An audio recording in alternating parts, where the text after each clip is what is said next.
Welcome to Infectious Enthusiasm, a podcast where we talk excitedly about Pathfinder 2nd Edition. I'm Brian. And I'm Quinn. And this episode, we are going to talk about weapons. The reason we're talking about that is because most role-playing games are about conflict of some sort. And most of those involve actual physical conflict, like fighting with each other, which means that weapons are going to be involved in some manner. And what we want to talk about this time is obviously how Pathfinder 2nd Edition handles weapons, but also we'd like to compare that to how other games handle weapons and what that means for the feel of each of those games. And Quinn, I am going to ask you to start us off with some Pathfinder 2nd Edition lore. Cool. Well, so to Brian's point here, there's, we have this form of conflict in combat and weapons, and really how a game treats weapons is a very strong signal to how it feels about combat as a source of conflict, right? If weapons are very sort of generalized and vague or a non-factor, really, the game is saying that generally combat is not maybe a thing that we are focused on. And maybe we care about some other form of conflicts more, and that's fine. But when a game is saying, hey, here's a lot of differentiation and points of detail on weaponry, we're saying, hey, we care about combat. And as an action RPG with basically a built-in combat simulator, Pathfinder cares about combat quite a bit, right?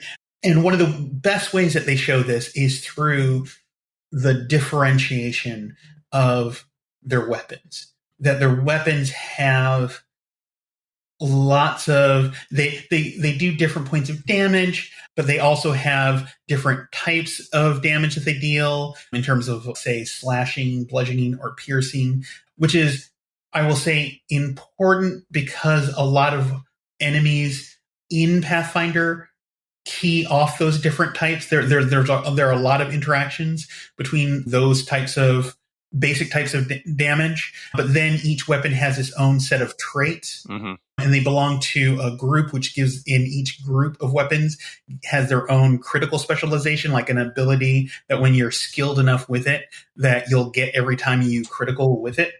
And so there's like a lot of fine points of detail on the weapons that are really like a big feature of the game that only really are a modest add of complexity. This is one of those things where I feel something that people do a lot with Pathfinder is like, oh my God, there's so much stuff. How could you ever learn it all? But realistically, you don't need to know it all. You just need to know what's appropriate for your weapon, right? Or what traits are for your weapon. There are a lot of traits for weapons. Yeah.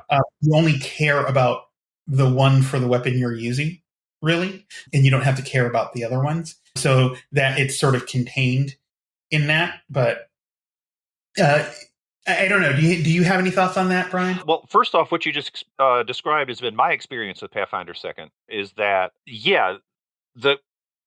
when you're making your character, of course, either you choose proficiency with a certain type of weapon, or sometimes it comes with one of the other things you choose.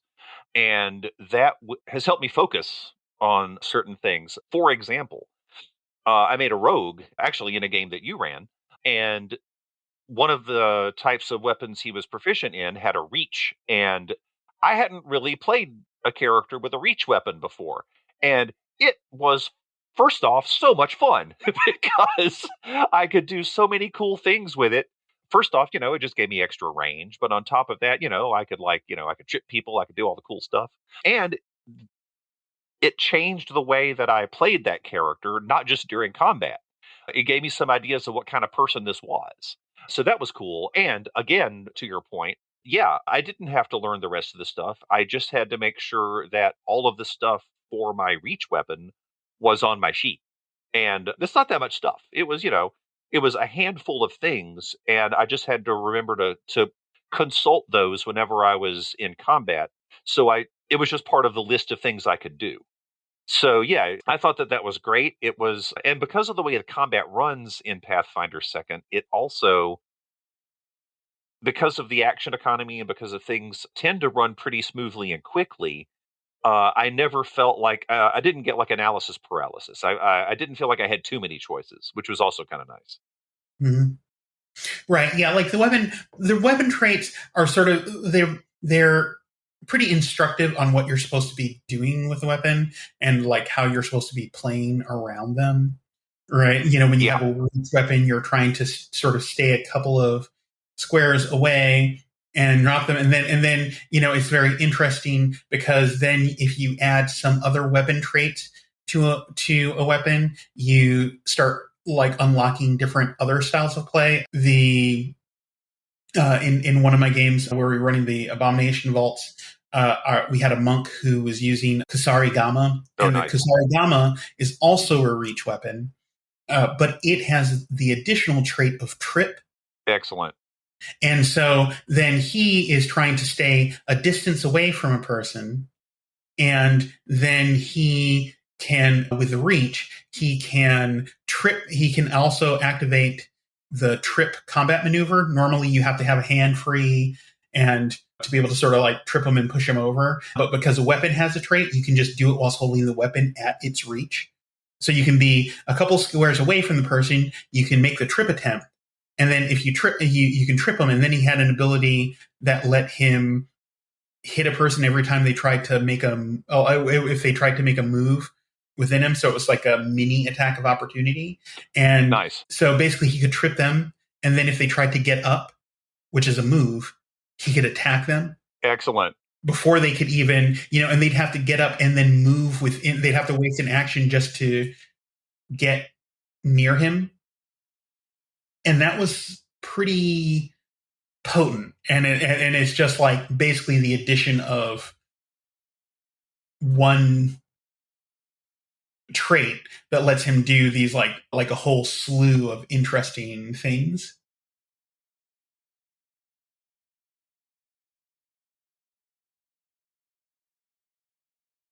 My experience with Pathfinder 2 has been really good as far as that, because what it does to me, it makes the tactical side of the game a lot more fun, because plenty of games out there are tactical. Plenty of them are on a grid or on a hex map or something along those lines.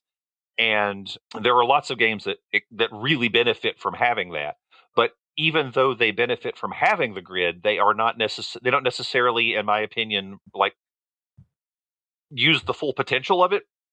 And I feel like Pathfinder Second Edition is getting a lot closer to using that potential, just from what you said. Like when you're fighting with a reach weapon, you're trying to stay a couple of squares away. That gives you a goal every single turn, is to be a certain distance away from your potential opponents.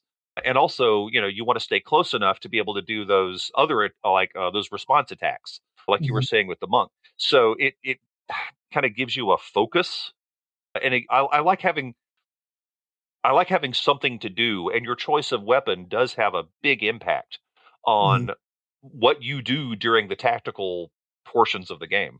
Right. Yeah, and it ended up being this. You know, one thing I wanted to add actually too is it's interesting. There are all these implicit things that end up happening with the weapon traits, like using the Kasari Gamma again. There were so many different interactions and like interesting interactions that happened with it. Like one was they'd be fighting an enemy that was flying high up above. And so the monk has like, you know, a great like jump height and stuff. And at one point he got like wall run. And so there was actually during one fight, this monster's fighting, flying high up, shooting stuff down at them. He wall runs, jumps, and because he has reach, he doesn't have to hit the whole distance between them. He just needs to get close enough Oh, nice. to Yeah, use okay. the and then when you use trip, the rules of trip is if you trip in a flying opponent, they come crashing down to earth. Nice. And so he could like run up, use their reach from the thing, and then basically lasso this thing by the feet and like yank it down to earth. You know, which is like super cinematic and cool Absolutely. and completely in the rules and just in thing that implicitly can do. And it was just like a very fun part of the games where people, like, once people got comfortable with how the weapon let them was an extension of their character, really. Yeah. And I think that for me is why I wanted to even talk about this, is that the way that they build weapons, it ends up being this other form of character expression, Yeah. and that's really cool in a way that you don't often get. Well, if you don't mind, before we start talking about other games, I've got one other example. Yeah. As you know, I really enjoy making characters for Pathfinder, and Path Builder makes it really easy. Mhm. Obligatory Path Builder plug. But um, once I found out all the cool stuff you could do with shields, Oh, shields. I made a barbarian with like, and I just piled on every single shield option I could. And like, I haven't played him yet, but man, I want to.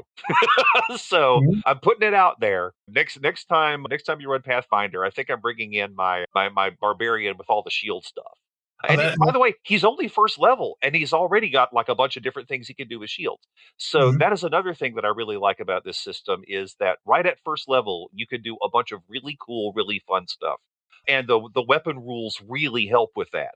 They help Mhm. with the flavor. They give you a bunch of options that other characters don't have, and you can do them immediately. You're not waiting. You're not waiting until your third level before you can do the cool stuff. And that's hands down one of my favorite things about this.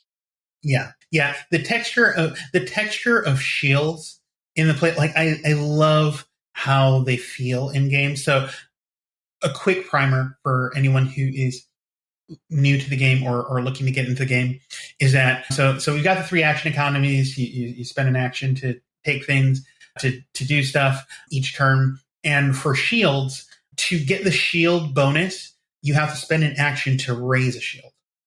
And once you raise a shield, you get the shield's bonus to your armor class until the start of your next turn. If you have a shield raised, and if you're trained in it, it's a general feat you can get, but some classes start with it innately. There's a shield block action that you can do as a reaction. So if someone hits you and you think, "Oh man, I'm about to get plastered," or they just crit me, I'm about to get plastered, you go, "I'm going to use my reaction to shield block." And when you shield block, you can then basically take the some of the shield's hardness away from the blow, and then you and the shield both take that damage, the remaining damage. And it's just like a really cool, flavorful thing that simulates pretty powerfully how shields work, because your shield can then break Yeah. when it's taking the damage. And it's really cool. And then there's a bunch of other different abilities and stuff for shields on top of it. And so shields feel, for lack of a better term, shieldy. They do. Yeah, that was what got me so excited about this barbarian. Is just like I kept seeing cool shield stuff. And by the way, the ability to look forward into future feats and future options is also helpful. So, I said you're not waiting to be able to do the cool stuff, but it is nice to look forward and see what cool stuff is available to you later. And even that informs the way that I play the character, because I'm thinking about, in a couple of levels, this thing's coming up, and I'm already planning on getting it. Unlike some other games, I'm not required to get it, but it is nice that, like every single level option does make me excited about leveling up too, because leveling Mhm. up should be fun. Leveling up should be a fun thing. There should be sparklies and a whole bunch, like, and maybe like a little trumpet plays or something. You should feel great every time you level up, because it's fun. And sometimes, you level up in a game and it's just not that much fun. You're like, Right. well, I got a few more hit points, and that's about it. And Pathfinder's not the only game that does this, of course, but it is nice to see that the designers do appear to have focused on that. They, Right. they they want every aspect of it to be fun, and the changes that I'm seeing coming up and remastered to me seem to be like focusing even more on that. It appears to be their design goal, and that is the best thing ever, because it's a game. It's supposed to be fun, Mm. and you should get that little dopamine hit when you level up. That's what it's for. It In my opinion, it should feel, like if you're playing a video game and you level up, right? It's great. It should be the same thing in a tabletop game. Exactly. Yeah, and like one more thing I want to just one more sort of in-game comparison I want to do before we can bring in the other games here is I just want to show like again just how much of a difference like an individual like weapon choice will make for the character. Like imagine you are I have made a first level fighter and you have made a first level fighter, and we've both given them the feat of, say, power attack, right, which lets you spend 2 actions to do extra damage on an attack, right? So we've made things that we made characters that are, you know, other abilities and stuff notwithstanding, what we would say are mechanically very similar, Right. and probably infringing on each other. But you have chosen a for your two-handed weapon of choice. Power attack works better with two-handed weapons. You have picked Great Pick, and because it's a great pick, of course. Yeah. And I have chosen Great Axe, right? Sure. So for you with your Great Pick, the Great Pick does 1d10 piercing, right? So as a 1d10 piercing, there are certain monsters like a skeleton that it's going to suffer against, because like those monsters will have like resistance to piercing and will just take less damage from it. So that's a choice, and that they make this part of a lot of monster design makes it actually a significant choice. Yeah. And you do 1d10 damage, which is pretty good. But then you have fatal D12. And what fatal means is like basically it's a weapon that is kind of when you critically hit with it, it does extra damage. It turns your D10 into D12 and then gives you an extra weapon damage die. Yeah. If you crit, you're going to do 2d12. Nice. Yeah. With that weapon. And Great Picks are they are, when you don't crit, they are okay. They are pretty okay for a two-handed weapon, but they are explosive when you do crit. And one thing I want to point out about the crits is critting is different in Pathfinder 2e than it is in like say D&D games. You have more chances to crit. Because am I remembering right? You just have to beat the target by 10. Yeah, you can do it on a 20, or if you get 10 higher. Yeah, 10 higher than your target, which means you're likely to crit more often. But still, not every shot, but it's great. I like that you have a slightly greater chance to do it, because that leads into those hell yeah moments that when you roll it and suddenly you're doing 2d12. Right. Those are those pump your fist moments. Those are great.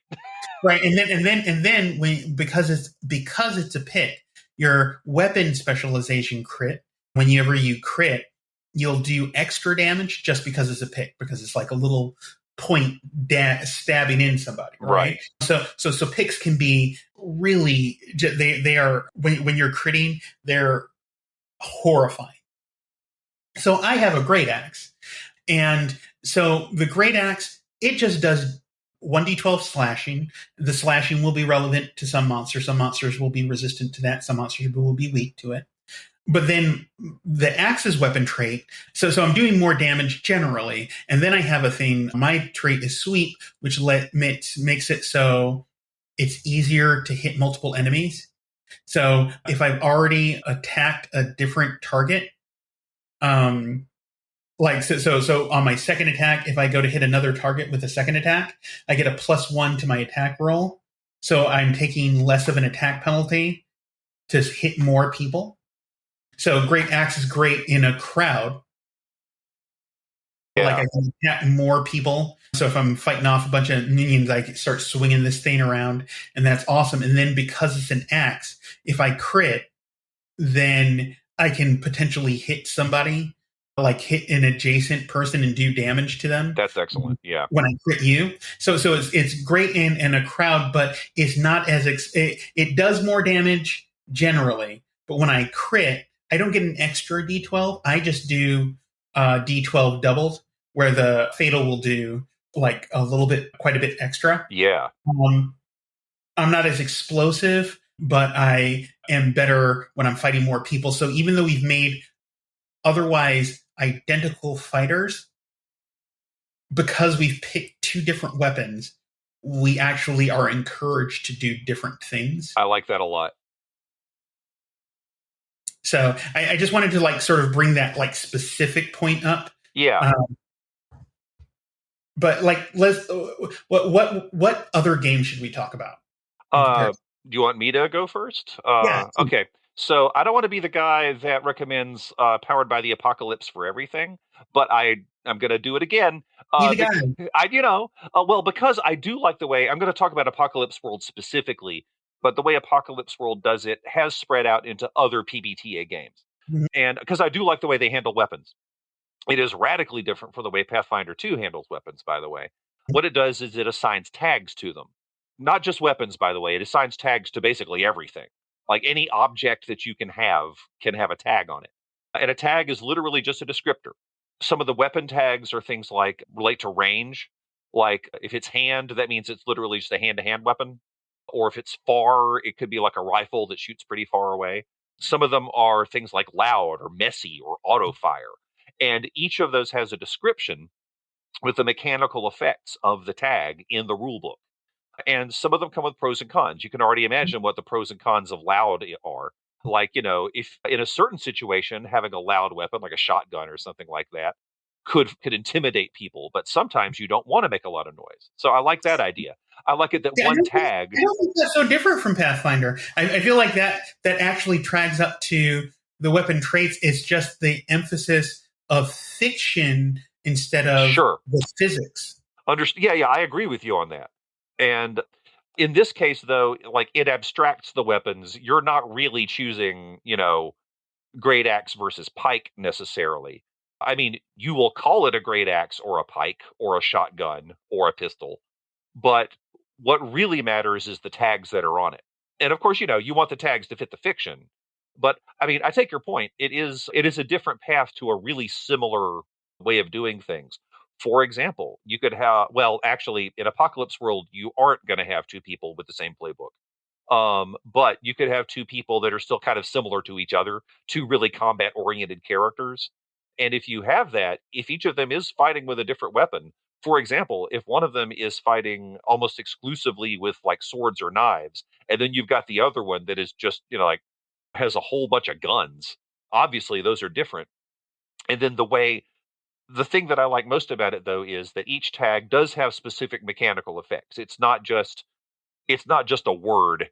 There is a paragraph in the book that tells you what it means when you have a loud weapon or anything along those lines. So, and I like the idea that it applies to other things as well, which means that like if you have a thing that is not necessarily a weapon, if it's got certain tags, you can extrapolate from that if you wanted to improvise that as a weapon and still use some of the tags that are on it to decide what that means, like you said, what that means in the fiction.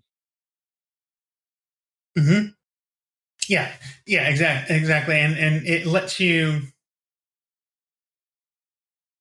Again, it's that if things are going to feel different because you've got these different like tags and traits, so it's not you can always sort of skin weapons however you want, Oh yeah. I guess. But when a game is giving you specific ways to say like this is different from this, it's a great way to let you express and get and have good sort of guardrails and direction for how you want to play. Exactly. Like, yeah, if you are a stealthy character, you're going to avoid anything with a loud tag.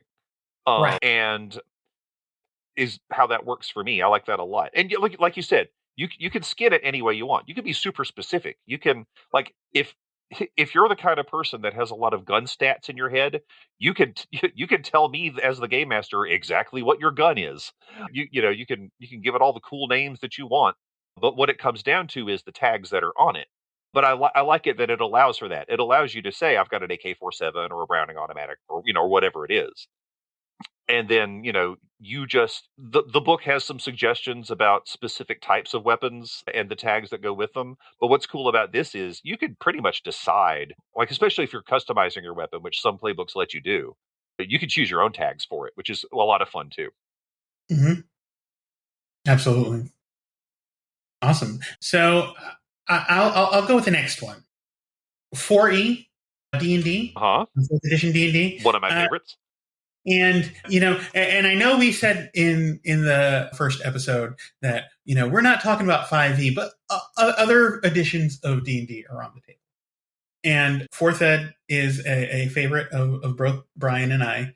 And what I like about 4e's take on weapons was that weapons, they did different damage and stuff. They might have a couple of extra abilities here and there, but generally what the take of the game is that different weapons enabled you to use different abilities. So like 4E was very ability based. Yeah.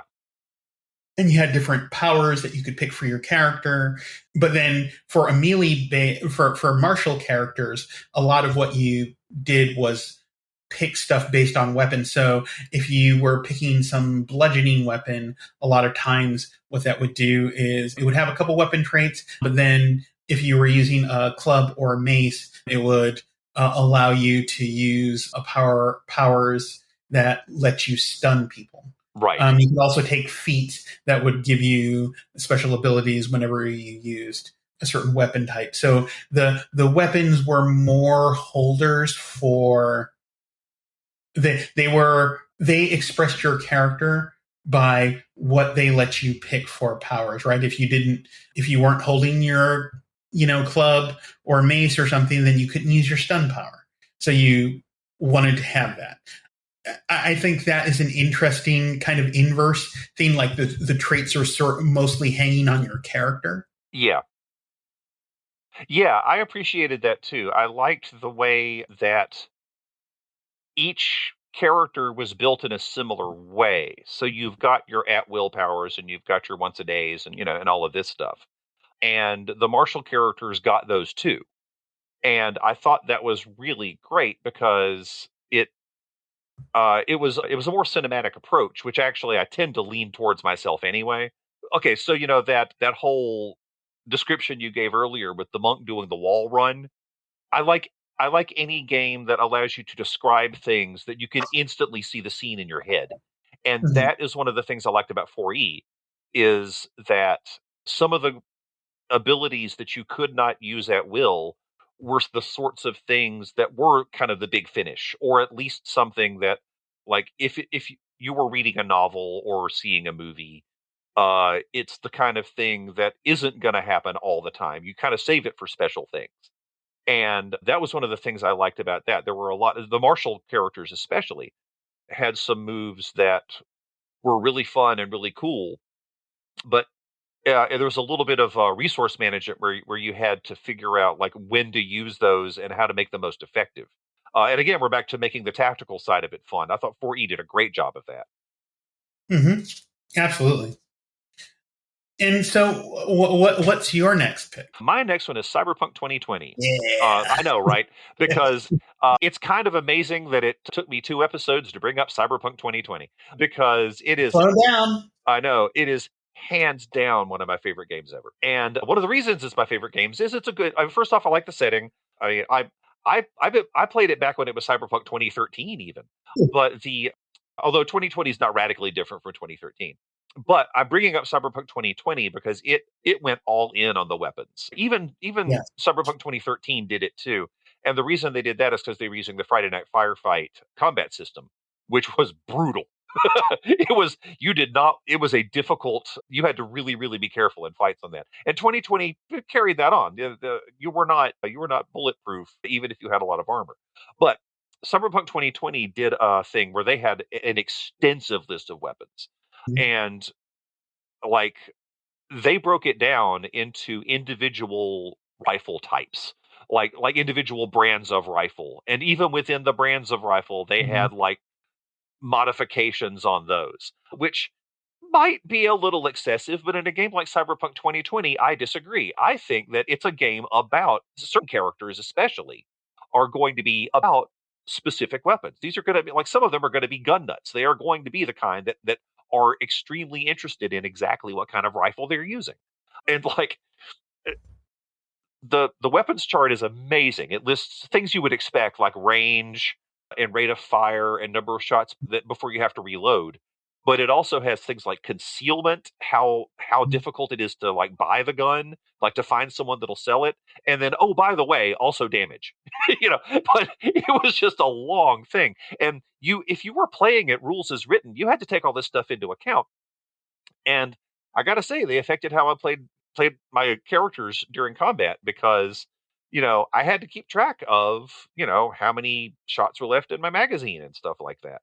And so, to an extent, it kind of does it you could call these, weapon traits, for example. You could call rate of fire or range a weapon trait. But the thing that I think those tables did was it made you consider what you were using. And I thought that was kind of cool, especially I thought it fit the game nicely.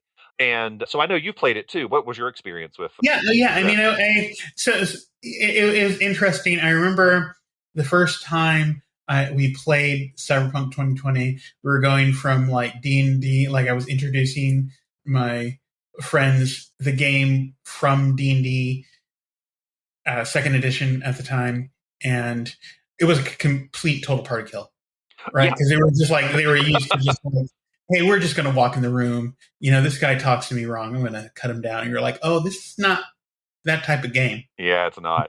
right? And after a couple of TPKs, and I just sort of let it happen because it was sort of like we need to experience, right? I was a little surprised myself, but then you get into the flow of like, oh, cover's a thing, Right, accuracy is a thing. Like, okay, like how are we covering the thing? And the lethality of the rules plus the characteristics of the weapons, then like they sort of reinforced each other, right? right, So okay, well if I've got this like I've got this gun that I can't conceal, right? So then it ties into this role playing thing of like, well, I can't conceal this heavy machine gun, right? And we're getting ready to go into a nightclub, so I can't carry this in here. But like, I can use this gun here that I can conceal under, my coat or pocket, even though it's not as powerful. Like it because of the constraints of the game, yeah, like all these other sort of side things come into play. There weren't traits, but there were characteristics that the right, game sort of like forced you to consider and work on. So exactly. Or maybe it's ceramic and it won't show up on a metal detector, so it's not going to do as much damage, but you can get it into the building. right. Yeah. And that was one of the things I liked about that. I want to give a quick shout out to Twilight 2000, which had a similar weapons list. And it was a little more abstracted once you got into the combat. But Twilight 2000, for those of you that are not familiar with it, is about Mhm. playing in the aftermath of World War III. And so the default is that you're playing some sort of military person, but military order has broken down, and now you're just kind of finding your own communities within that. Which means you're playing someone with a familiarity with firearms, which once again means that their list looked a lot like the one for Cyberpunk 2020. But what was cool about that is the list of weapons you had to choose from at the beginning was limited by what country your army was from. And I thought that was pretty neat too. And so, but those two games, as far as combat, remind me of each other. Although I will say, Twilight 2000's combat was less lethal than Cyberpunk Mhm. 2020's, which is kind of funny given the setting. Mhm. But the I thought it was, like I said, similar in focus. So I mean, if you've got a setting in which the characters would know a lot about, or at least certain characters would know a lot about their weapons, I think it makes a lot of sense to have an extensive list like that. And in other ones, for example, even in Apocalypse World, you can have someone list a specific weapon, but that's it. Like you said, it's more story oriented than you have with Cyberpunk 2020. And then Pathfinder 2E being more tactical, that sort of weapons list serves honestly a similar function to what you were talking about. Like you have to take into account cover. You also have to take into account, like in Pathfinder, you have to take into account reach or whatever. Mhm. And or if it's a ranged weapon, which is usually those are my favorites to use, but you've got to consider range and how that affects things. So yeah, just what's your game about? What do you want to emphasize? Mhm. And if weapons Although, are involved, how does that reflect? right, and I'll say that it's interesting because the setting jumps into play here as well. So Pathfinder reflects a very modern sensibility because there aren't a lot of right answers because every weapon has a lot of different traits and things it can do. You can have a weapon that does like very little damage, but allows you to like trip, shove, Right, push, and like do a bunch of combat maneuvers. So it's very versatile in how you can use it. Versus a weapon that does a bunch of damage but like has no traits, so it's just very hit a thing and be done with it. right, They make sure to not have really many weapons that are just clearly superior to others in class. sure, Whereas, say, in Cyberpunk, there are more sort of it's more characteristic based, and there are in a vacuum clear winners in the weapons. Um, absolutely. there was I'm trying to remember. They had like one. I can't remember the name of the pistol, but it was like this big Magnum pistol thing that was like a Yeah, huge damage thing. It was just a clear winner in the handgun stat, but the context of the game where there are going to be metal detectors, you're going to be going in places where it won't will sort of shift the context of what is actually useful. Like you can't always use the best weapon, and so sometimes you have to find a weapon that is inferior, but like it's a ceramic weapon, so it gets through metal detectors or it's bingo. Yeah. consumable, right? And then Twilight 2000 had this interesting thing where it was kind of because it was because it was post-apocalyptic, you had to find what you could find, but that there were more likely to be just clear, better answers. Like once you could find the best weapon, you had the best weapon, Oh yeah. and you just tried to make sure you had ammo for the best Yeah, weapon. it was a little more like a video game at that point because, like, once you find the one with the best stats, you stick with that if it is at all possible. And then at that point, I think it's up to the game master to make that more interesting. And there are plenty of ways to do that. Mm. But yeah, it just like goes to show how like those game design choices sort of change where the emphasis for adding different texture and making choices is, right? Yeah, Like Pathfinder leaves it strictly to the players basically to see how you want to play, but Cyberpunk and Twilight 2000 in comparison leave it as a GM exercise that's for a what good point. situations put in there. Yeah, it's a matter of it's a matter of kind of where you point those resources, which is Right. again, like you said, yeah, that's always a design decision. Well, Mhm. do you have another game? No, I was leaning on because I was going to lean on your cyberpunk one. I think there's one more you had that you wanted to bring up. Yeah, and this will be pretty brief, but I wanted to find a game in which weapons were just super abstracted but still focused on combat. And that game is Hong Kong Action Theater First Edition. And I emphasize First Edition because Second Edition was a completely different system. Um, so Hong Kong Action Theater, it's way out of print. So it's entirely possible that those of you listening to this may not have even heard of the game. So I'll tell you what it is real quick. As the game, let's start over right then. Sorry about that. As the title implies, it is in fact a game about playing Hong Kong action movies. Now, what you do in first edition is you make one character that is basically your actor, and then that character plays different roles in different movies, which means you could have the same character play in, say, a period martial arts piece or like something involving a whole bunch of guns like Hard Boiled, which is one of my favorite parts of the game. And you have stats that show how good your character is at firearms or melee weapons or things along those lines. But the actual weapons list is extremely short. It lists just like a few types of pistols, a few types of rifles, and same thing with the melee weapons. You've got like sword, spear, nunchucks, things like that. But the thing that I like about that is because the game is cinematic, literally, rather than tactical. Because at no point are you using a grid, you're not using a map. Or more to the point, you're not using a map for combat. So the kind of weapon you're using matters less than how good you are at using it. And that fits perfectly with that system because it is cinematic.